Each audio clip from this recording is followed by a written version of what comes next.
Naples.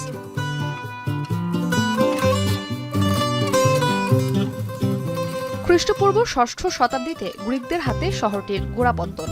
Rome মিলানের পর ইতালির তৃতীয় বৃহত্তম শহর নেপলস।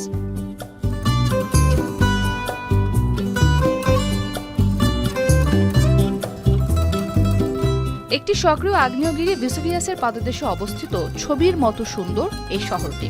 প্রাকৃতিক নৈসর্গে পরিপূর্ণ শহরটি পর্যটকদের কাছে বেশ জনপ্রিয়। তবে বিশ্বব্যাপী নেপলসের খ্যাতির পেছনে রয়েছে আরও একটি কারণ, আর তা হল পিৎজা।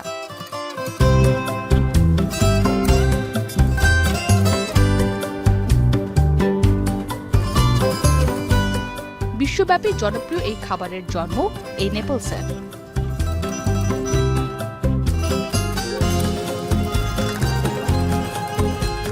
পিৎজার শুরুটা হয়েছিল খ্রিস্টপূর্ব ষষ্ঠ শতকে পারস্য সৈনিকদের হাত ধরে। পাতলা রুটির ওপর পনির ও খেজুর দিয়ে সৈনিকদের পরিবেশন করা হতো। এরপর ১৬ শতকে ইতালির নেপলসে সাধারণ খেটে খাওয়া মানুষের খিদে মেটানোর জন্য রুটির ওপর সে সময় সহজলভ্য সব উপাদান দিয়ে বিক্রি করা হতো। নাম দেয়া হয় নেপোলিতান পাই।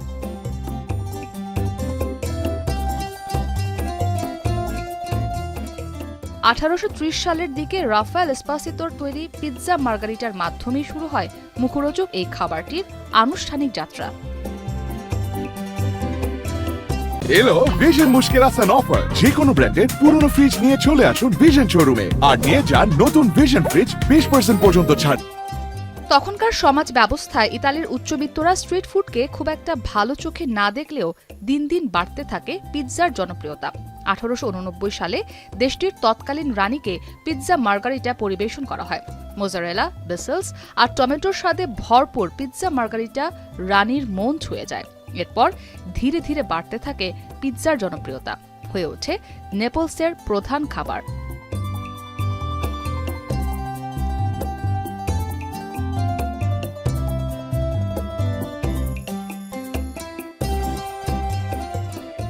'১৯৪০ সাল পর্যন্ত এই খাবারটি শুধুমাত্র ইতালির মধ্যেই সীমাবদ্ধ ছিল।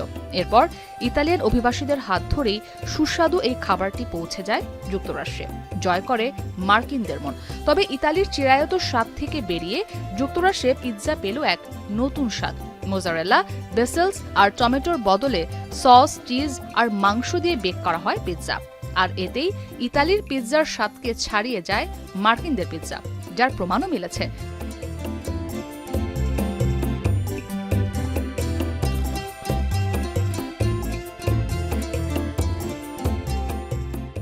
সম্প্রতি ইতালি ভিত্তিক সংস্থা 50 টপ পিৎজার তালিকার শীর্ষে জায়গা করে নিয়েছে নিউ ইয়র্কের লোয়ার ইস্ট সাইডের রেস্তোরাঁ উনা পিৎজা নেপোলিতানা।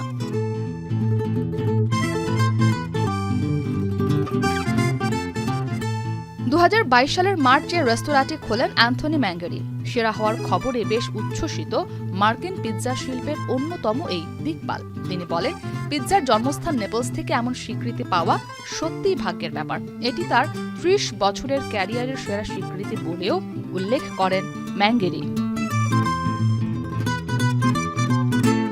সেরা পিৎজার খেতাব জেতা উনা পিৎজা নেপোলিতানার সম্পর্কে 50 টপ পিৎজার সাইটে বলা হয়েছে, বাজারের ওপর নির্ভর করে যুক্তরাষ্ট্রে প্রায় প্রতিদিনই পিৎজার উপাদান পরিবর্তন হয়। সেখানে অ্যান্থনি ম্যাঙ্গেরির পিৎজায় মানসম্পন্ন উপাদান ব্যবহারের পাশাপাশি টপিংয়েও ইতালীয় ঐতিহ্যের বিশুদ্ধতা অটুট রাখা হয়েছে।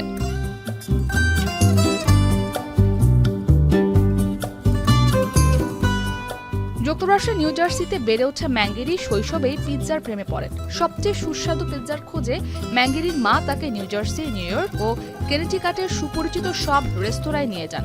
পেশা জীবনে এসে ঐতিহ্যবাহী পিৎজা তৈরিতে প্রাকৃতিক ইস্ট যুক্ত খামি ও জ্বালানি হিসেবে কাঠ ব্যবহার করা হয় এমন ওভেন বেছে নেন ম্যাঙ্গেরি।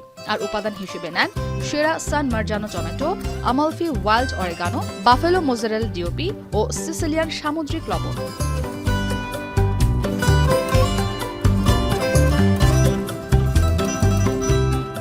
সেরার মুকুট হাতছাড়া হলেও 50 টপ পিৎজা অ্যাওয়ার্ডের তালিকায় আধিপত্য ধরে রেখেছে ইতালি। তালিকায় যৌথভাবে দ্বিতীয় ইতালির নেপলসের দিয়াগো ভিতাগ্লিয়ানো পিৎজারিয়া ও কাসেরতার আই মাসালিনি।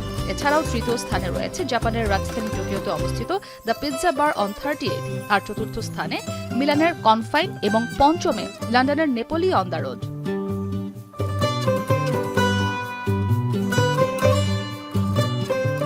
ইসরাত মুক্তি, এখন বিশ্ব।